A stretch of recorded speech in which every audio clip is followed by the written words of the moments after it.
I think it was 17, you know.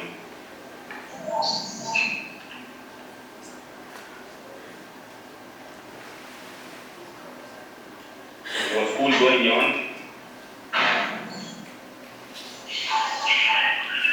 And he was not able to complete his studies because of this case. Yes. Not to the honor. And he praised honor for forgiveness and leniency.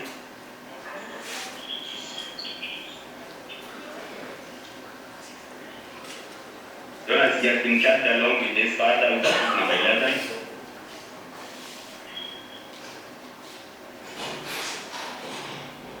Yes. Then we pray for leniency. Okay. I think the best thing you finish mitigation for one, so that we be corrected. If you are done with the second, you can go to the next. So I want to show that relationship that there are two family members who have both been convicted, and it's the son, the 11th accused person. Okay. Yeah. So there's also praying for leniency, taking into context that he was also a minor when he was convicted. Although it's a start, that the whole person looked at.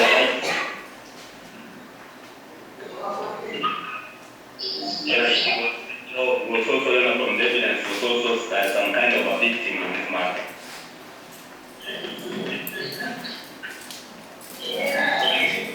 The young man, waiting a sentence so that you can, and probably not of course sentence so that he can go back to his studies and do his family. Yes.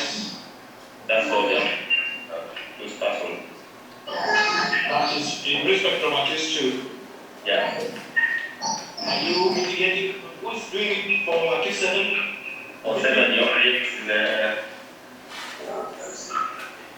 Jina nimesema ninaitwa Christopher Bosire Mayaka kutoka kijiji cha Nyagonyi, Marani Sub County. Hii ushahidi tulikuja kutoa hapa, aswa mimi nilitoa juu ya vile waliua mama yangu.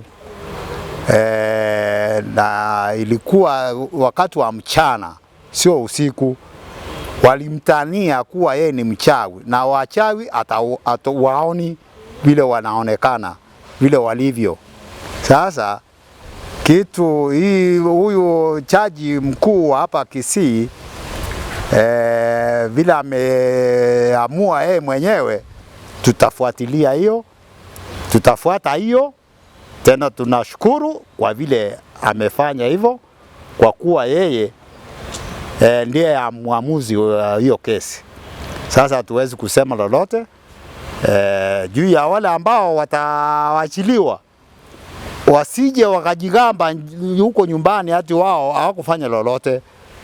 Walifanya, lakini kwa kuwa jaji yeye ameamua kufanya hivyo, tunashukuru kuwa nao wakija nyumbani wawe watulivu, wawe wakiwa na utu, wawe na upendo, pia wawe wakija nasi pamoja, tushirikiane pamoja ndio tufanye kazi ya Kenya. Anaitwa Sindege Mayaka. Helen Kiriama, mimi ni mtetezi wa haki za kibinadamu, natoka eneo la South Mugrango.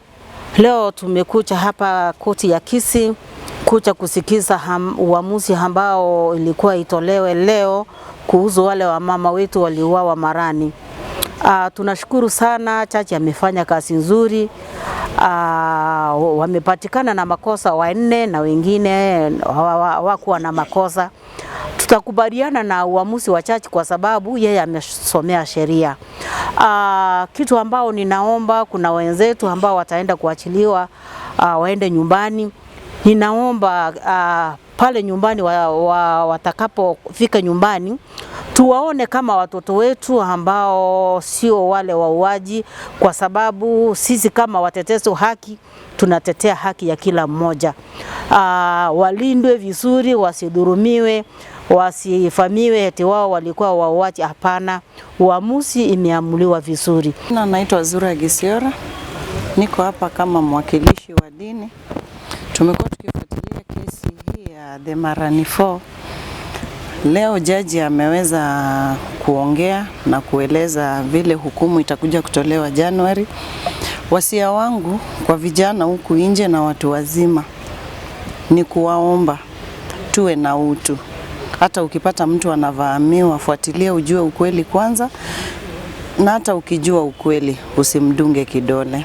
Maana unaweza pata unaingilia mambo ambayo hayakuhusu na uje ukajipata matatani, kama vile wenzetu wanaweza wakahukumiwa, baadhi yao ambao wamepatikana na makosa waende kizimbani.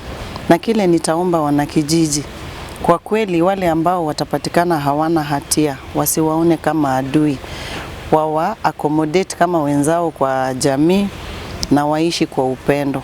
Na kile nitahimiza vijana zaidi, tuishi kwa upendo, tuwe na utu.